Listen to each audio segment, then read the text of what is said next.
I'm behind when it comes to most of life's milestones, especially when I compare myself to friends and peers. And sometimes it makes me feel like an alien in a foreign land. But in this video, I wanted to talk about why that's okay, how I can pull myself out of a funk when I start to feel like I'm behind or I'm living this weird, fringy lifestyle, and ways that I am deciding to be more intentional about how I feel and how I express those feelings. Because let's be honest, the American dream is not really the dream it used to be, and it's definitely not for all of us. So if you've ever felt like that, if you resonate with any of this, buckle up. We're going to have a really good conversation here today. My name is Kristen. I am a digital nomad, which I actually call myself more of a slow mad because I tend to slow travel, and I also have a home base here in Tennessee. And I run a business called Grading and Accounting, and we do accounting and tax and all of that good fun stuff. And I run that business fully remote, which has allowed me to craft this very kind of alternative lifestyle, especially compared to most of my peers here in Tennessee. So a couple additional things about me. I do not own a house. I have always been a renter. I do not have any kids. I am married, but we don't have any kids and don't really plan to for the foreseeable future. We don't have any pets. We don't have any live plants. We also don't really have any fancy possessions. We don't have any car payments. Our cars are really old and kind of run down. And we don't really buy things new. And lastly, we don't have typical jobs. My job allows me to work remotely. I run my own business. I'm not kind of having that career that I thought I would have right out of college. And all of that is okay. So I want to give you permission to realize that what you have going on is okay. And in fact, it's more than okay. It's great, because you created your own life, and it is absolutely beautiful. But in today's video, we're going to talk about what I do when I start to doubt myself and feel pressured to kind of converge to that American dream lifestyle. And so I have some simple tips and the things that I do to kind of talk myself off a ledge, quote unquote, and we'll go through those now. So one thing that's helped me a lot recently when I felt pressure to do something or achieve something or meet a milestone is to really figure out who my role models actually are. I don't think most of us have done this exercise since we were kids and probably were asked to write a 5-paragraph essay about who is your role model, right? So think about who your role models actually are. Who are some people that are older than you or more advanced than you in their life's journey that you look up to and you want to kind of craft your life after? And I think you would be surprised when you do this to realize that your life actually looks a lot more similar to theirs than it does to a lot of people out there that you kind of see on social media, or maybe some of your friends that you sometimes feel jealous of or envious of. So think about your role models and think about the life that they're living. And if you are on that same path, then great. Relieve yourself of the pressure to make your life look like anything else. Another key thing I do when I start to feel pressure is I book a trip internationally. So I know that is a very privileged thing to say, and we don't always all have the ability to do that, but I find that sometimes I need to travel to be reminded of why my life is so great and everything that I do have. Because when you go to other countries, first of all, you realize a lot of people live with a lot less. Especially here in America, we are a consumerist country. We all have way more stuff than we need, and we all have really nice accommodations and living places where we live, and really beautiful neighborhoods and great roads and great infrastructure. And when you go away, you are always reminded of that. So that's one thing.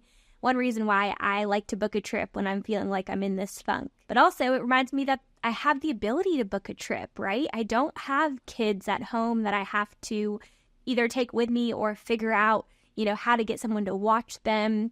And I don't have a job that chains me to one specific location or that feels very intense and high pressure. So yeah, it just reminds me to be grateful for what I have, and getting out of the day-to-day rut is really what I need sometimes to snap out of it. The other thing you'll want to consider doing is to find an accountability buddy, or bonus if you can find a full community of other like-minded individuals. So there are plenty of free digital nomad communities on Facebook. There are also some amazing paid communities like Location Indie, which I'm a part of. Even more so than that, maybe there are just people that are in your local area that are living lives that you feel like you want to craft a life similar to them. So in that way, you may want to ask those people to really be your accountability buddy, foster a relationship with people like that, because I'm a true believer that you are a product of the 5 people that you're around the most. So be very cognizant about who you're spending your time with and what influence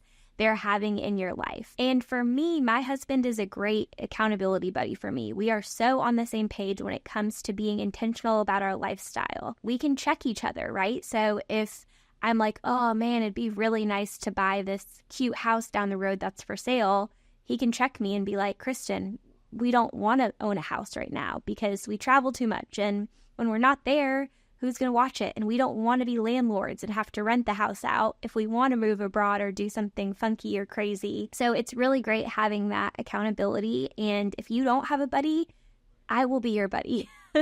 Let's continue to keep in touch and have these conversations here on YouTube. We will make sure that we are talking about and addressing some of these things together. One other thing that I do is I create vision boards and write down my life's vision from time to time, which I know is a little bit cheesy, but it really helps me to stay intentional about the decisions I'm making, because I know for a fact that buying a house is not in my 2 to 3 year vision, because I've written down my vision and it doesn't include that, right? So because of that, I'm going to be very strategic about not buying a house, even if I look on Zillow and there's a really cute new house and 3 of my friends just bought a house. So sit down and think about your life vision. I like to do a 2-year vision and a 10-year vision. And I do whatever format works for you. So you can make a vision board if you're a visual person, or if you like to write, you could do it in written form in a journal, or do bullet points if you're more of a kind of concise and to the point person. But make sure to be intentional about the vision that you have for your life. And one other tip is I do the kind of 1 in, 1 out rule with my physical possessions. And that makes sure that I'm not over consuming. So for everything that I bring into my life, I have to then remove something, right? So if I get a new shirt that I think is super cute, I need to remove, give away, sell, donate an old shirt. That is a way that I'm able to be really intentional about not accumulating too many physical possessions or being too consumerist, because I realize that whatever, I get, I have to trade something that I already have, which sometimes you may not want to do that, right? Like you may like everything in your wardrobe and you may not be able to find a pair of pants that you want to give away. So that really makes you be cognizant of what you're spending your money on and shifts you from being more of a things person to an experiences person, which I'm sure if you're watching this video and this topic intrigued you, you are already an experiences person. And welcome to the club. It's great. I think we've kind of hacked life in a way because we realized that possessions are that important. We can't take any of it with us when we go. But mainly what I wanted to come on here and say to you today is do not ever feel like you're behind. Everyone walks a completely different path in this thing that we call life, and yours is just as beautiful as the next. So try to not compare yourself to others, and if you feel like you are getting in this comparison rut, be very mindful of how you're spending your time and who you're spending your time with,